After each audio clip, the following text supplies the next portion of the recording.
Hi dear friends, say ഡേയ്സിലേക്ക് എല്ലാവർക്കും സ്വാഗതം. ഇന്ന് ഞാൻ വന്നിരിക്കുന്നത് ഒരു സാൻഡ്വിച്ചാണ്.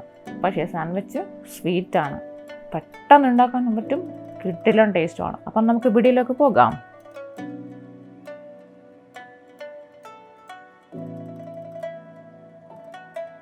ഞാനൊരു 2 നേന്ത്രപ്പഴം എടുത്ത് വെച്ചിട്ടുണ്ട്.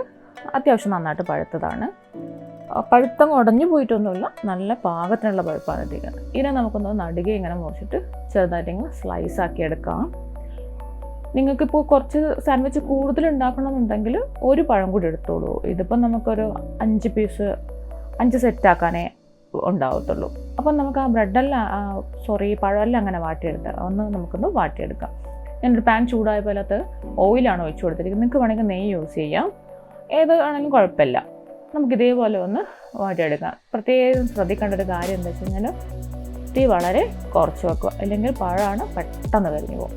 അപ്പോൾ നമുക്കിതെല്ലാം ഒന്ന് ചെറുതായിട്ട് ഇങ്ങനെ വാട്ടിയെടുത്തിട്ട് വരാം. നിങ്ങൾ കാണുന്നുണ്ടല്ലേ, ചെറിയൊരു ഗോൾഡൻ കളർ ആകുമ്പോഴത്തേക്കും ഞാൻ തിരിച്ചിട്ട് കൊടുക്കുന്നത്. അതേപോലെ ചെറിയ രീതിയിൽ വെച്ച് തിരിച്ച് മറിച്ച് കൊടുത്തിട്ട് നമുക്ക് 2 ഭാഗം കറക്റ്റായിട്ടൊന്ന് ഫ്രൈ ആക്കി എടുത്തിട്ട് വരാം. ഫ്രൈ എന്ന് പറഞ്ഞാൽ പറ്റില്ല, ചെറുതായിട്ടൊന്ന് വാട്ടിയെടുത്തിട്ട് വരാം. അപ്പോൾ നിങ്ങൾ നോക്കി, നിങ്ങൾ ഇപ്പോഴത്തെ ഒരു സൈഡ് കണ്ടോ, ഈ ഒരു സൈഡൊക്കെ ഇത് കരിഞ്ഞിട്ടല്ല കേട്ടോ. ഈ ഒരു പാകമാകുമ്പോഴേക്കും നമുക്ക് ഈ പഴമൊക്കെ തിരിച്ച് മറിച്ചിട്ട് നോക്കിയിട്ട് നമുക്കെല്ലാം എടുത്ത് മാറ്റാം. അപ്പോൾ ഇതൊക്കെ പാകമായിട്ടുണ്ട്. നമുക്കിതൊന്നെല്ലാം എടുത്ത് വേറൊരു പ്ലേറ്റിലേക്ക് മാറ്റി വെക്കാം.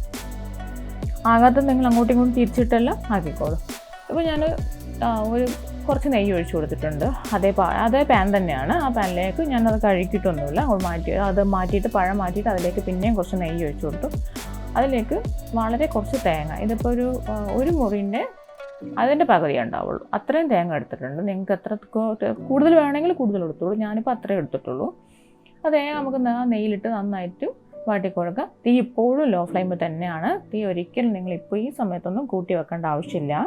അപ്പോൾ നമുക്കിതിലേക്ക് മധുരത്തിന് ആവശ്യമായിട്ടുള്ള പഞ്ചസാരയും, ആ തേങ്ങയ്ക്ക് എത്രയാണോ മധുരം, അല്ലെങ്കിൽ നിങ്ങൾക്ക് കൂടുതൽ മധുരം വേണമെങ്കിൽ കൂടുതലിടാം, അല്ലെങ്കിൽ ഇത് കറക്റ്റ് മധുരമായിരിക്കും.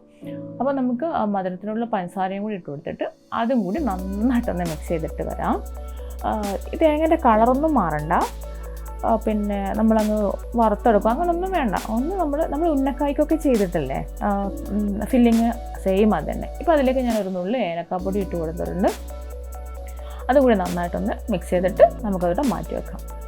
അപ്പോൾ ഒരു മുട്ട ഞാനൊരു ബൗളിലെടുത്ത് വെച്ചിട്ടുണ്ട്. അതിലേക്ക് കുറച്ച് ഏലക്കാപ്പൊടിയും കുറച്ച് പഞ്ചസാരയും ഇട്ട് കൊടുത്തിട്ട് നന്നായിട്ടൊന്ന് ബീറ്റ് ചെയ്യാം. നമ്മൾ ഓംലെറ്റൊക്കെ ഉണ്ടാക്കാൻ വേണ്ടി ബീറ്റ് ചെയ്യൂലേ, അത്ര തന്നെ അതുപോലെയുള്ള നന്നായിട്ട് ബീറ്റ് ചെയ്യുക. ഇതിനകത്ത് വേണമെങ്കിൽ നിങ്ങൾക്ക് പാൽ ഒഴിച്ച് കൊടുക്കാം, പക്ഷെ വേണമെന്നില്ല, നിർബന്ധമൊന്നുമില്ല.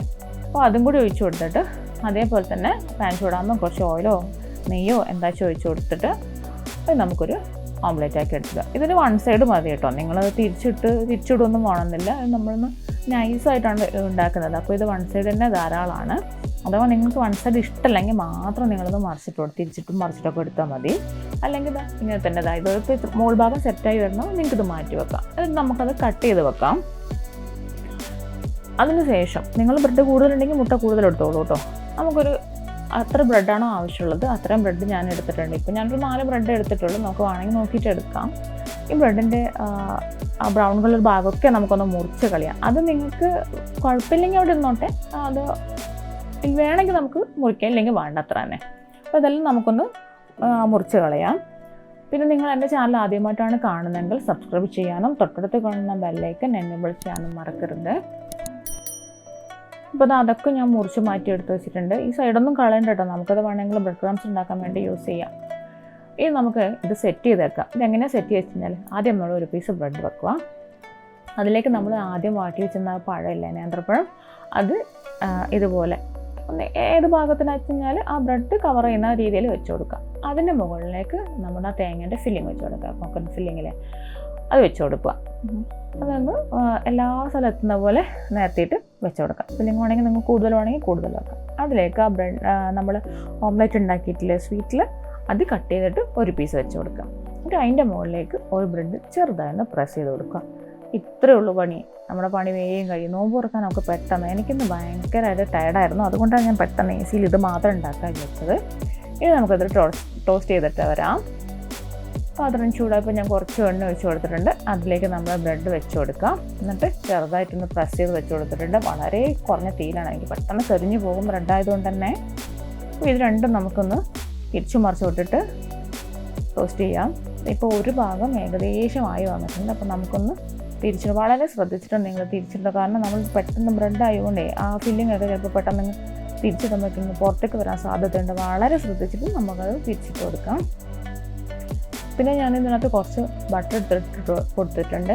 നിങ്ങൾ ബട്ടർ ഉണ്ടെങ്കിൽ ഇട്ടാൽ മതി കേട്ടോ, ഇല്ലെങ്കിൽ വേണ്ട. അല്ലെങ്കിൽ കുറച്ച് നെയ്യ് ഒന്ന് സ്പ്രെഡ് ചെയ്ത് കൊടുത്താൽ മതി. എന്താ വെച്ച് കഴിഞ്ഞാൽ നമ്മൾ കുറച്ച് നേരം വയ്ക്കുമ്പോഴത്തേക്ക് ബ്രെഡിൻ്റെ മോൾ ഭാഗം ഒന്ന് ഡ്രൈ ആവാൻ സാധ്യതയുണ്ട്. അപ്പോൾ അതങ്ങ് ഒഴിവാക്കാൻ വേണ്ടിയിട്ടാണ് ഞാൻ കുറച്ച് ബട്ടർ വെച്ചെടുത്തിട്ടുള്ളത്. പിന്നെ അതെന്താ കുറച്ച് കഴിഞ്ഞിട്ട് അത് മെൽറ്റ് ആയിക്കോളും, ആ ചൂടിലത്ത് ഫുള്ളായിട്ട് അങ്ങ് മെൽറ്റ് ആയിക്കോളും. അപ്പോൾ അതുകൊണ്ട് ഞാൻ അങ്ങനെ തന്നെ എടുത്ത് വെക്കുകയാണ്. അപ്പം ഞാനിതൊന്ന് നിങ്ങൾക്ക് കട്ട് ചെയ്ത് കാണിച്ചു തരാം. അതിൻ്റെ ഫില്ലിംഗ് എല്ലാം നിങ്ങൾക്ക് കാണണ്ടേ എങ്ങനെയാണ് ഉണ്ടാവുക വെച്ച് കഴിഞ്ഞാൽ നല്ല ടേസ്റ്റാണ് കേട്ടോ. എനിക്ക് ഭയങ്കര ഇഷ്ടമാണ്. അപ്പം നിങ്ങളെല്ലാവരും ഒന്ന് ട്രൈ ചെയ്ത് നോക്കുക. എല്ലാവർക്കും ഇഷ്ടമായി ഇതിൻ്റെ ടേസ്റ്റ്. നമുക്ക് എപ്പം എന്തെങ്കിലുമൊക്കെ വെറൈറ്റി ആയിട്ട് ഉണ്ടാക്കണം തോന്നുമ്പോൾ ഇതുപോലെ ഉണ്ടാക്കാം. അപ്പോൾ എല്ലാവരും ഉണ്ടാക്കി നോക്കുക. Thanks for watching. ബൈ.